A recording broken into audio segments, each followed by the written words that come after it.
ও বুড়িমা কোথায় চলো এই বোঝা মাথায় নিয়ে এসেছে মুহাম্মদ চলি তারি ভয়। শোনো শোনো বুড়িমা মোর কাছে তুমি বলো না কে দিয়েছি ব্যথা তোমার কি হয়েছে বলো না। গাটিলি কানারা কহে তাই আমি তোমার ছেলে গ্রাম ছেড়ে কেন তুমি এমন ভাবে এলে। ও বুড়ি মা কোথায় চলো। সামনে চলে গেলেন আল্লাহ রাসূল সাল্লাল্লাহু আলাইহি ওয়াসাল্লাম ডাইরেক্ট বুড়িটাকে জিজ্ঞেস করছেন ও মা কোথায় যাচ্ছেন। বুড়িটা বলছে বাবা কোথায় যাচ্ছি বলবো। নবীজি বলছেন মা বলুন। বুড়িটা বলছে চলে যাওয়ার কথা। বলি শোনো বেটাই আমার চলি কিসের ভয়ে এমন যুবক আসলো তাই চলি তারি ভয়ে।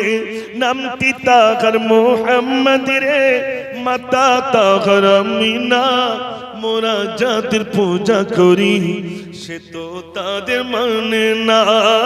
ও বুড়ি মা কোথায় চলো। আমরা যাদের মাবুদ বলি ও তাদের মানতে চাই না এই জন্য চলে যাচ্ছি বাবা। এই পর্যন্ত থাক নাকি না পুরোটা বলতে হবে। তো বুড়িমা যে এই কথা বললেন আল্লাহ রাসূল বলছেন ও মা আর কি অন্যায় আছে। বুড়িটা দ্বিতীয় অন্যায়ের কথা বলছে।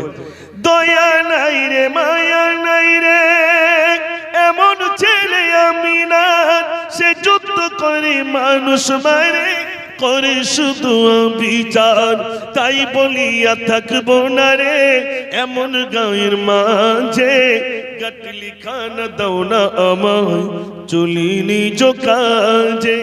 ও বাবা আমাকে ছেড়ে দাও বাবা চলে যায়। নবীজি বলছেন চলে তো যাবেন মা বোঝাটা আমাকে দেন আমি মাথায় করে নিয়ে যাব। একটু জোরে বলুন না সুবহানাল্লাহ। বুড়িটার বোঝা নবীজি মাথায় করে নিয়ে যাচ্ছেন। বুড়িটা দেখি কি বলছে জানে শোনো বাবা। মুহাম্মদ তো নাই আসিয়া বাবা তুমি যদি আসিতে গ্রাম ছেড়ে না আসিতাম থাকতাম আমি খুশিতে। এমন মায়া তোমার বাবা তোমার নাম কি বলো। নবীজি বলছেন ও বুড়ি মা বলবো আমি কোথায় যাবে চলো। বাবা বুড়িটা বলছেন ও বাবা তুমি না হয়ে যদি মক্কার মোহাম্মদ না হয়ে যদি তুমি হতে আমি গ্রাম ছেড়ে চলে যেতাম না। বুড়িটা তো জানে না যে এই সেই মুহাম্মদ সাল্লাল্লাহু আলাইহি ওয়াসাল্লাম। বুড়িটা বলেই যাচ্ছেন আর নবীজি মাথায় বোঝা নিয়ে যাচ্ছেন। পিছনে পিছনে বুড়িটা বলছে ও বাবা নামটা একটু বলো। নবীজি বলছে মা বলবো চলুন না। আর এমনি স্বাভাবিক মানুষ পাশাপাশি হলে নাম জিজ্ঞেস করে তো আগে। বুড়িটা নাম জিজ্ঞেস করছে। রাসূল বলছেন মা চলুন না মা। গন্তব্যস্থানে পৌঁছে গেলেন রাসূল মাথা থেকে বোঝা রাখলেন চলে যাচ্ছেন। বুড়িটার মনে হলো সেই নামটা তো জিজ্ঞেস করে হলো না।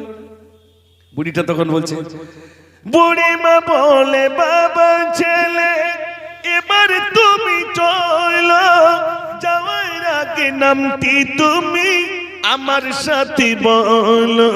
নবীজি বলেন ও বুড়ি মা যার ভয়ে তুই চলেছ আমি তো সেই মুহাম্মদ কি ভয় তুমি পেয়েছো। একটু জোরে বলুন না সুবহানাল্লাহ। বুড়ি তো অবাক যার বিরুদ্ধে এত কথা বললাম সেই আমার বোঝা বহন করে আনলো। বুড়িটা অবাক হয়ে আল্লাহ রাসূল সাল্লাল্লাহু আলাইহি সাল্লাম তিনি দাঁড়িয়ে রয়েছেন। বুড়িটা এবার সিদ্ধান্ত নিচ্ছেন শোনো বাবা এত দয়া তোমার বাবা আগে যদি জানিতাম কেন বাবা ঘর হতে গাটলি কানা আনিতাম। ভুল করেছি বাবা ছেলে ক্ষমা আমায় করে দাও ইসলাম আমি করব কবুল কলমা আমায় বলে দাও। জোরে বলুন না সুবহানাল্লাহ। বুড়িটা বললেন বাবা আমি এত সুন্দর চরিত্র আমি জীবনে দেখিনি বাবা আজ তোমার হাতে হাত দিয়ে ইসলামের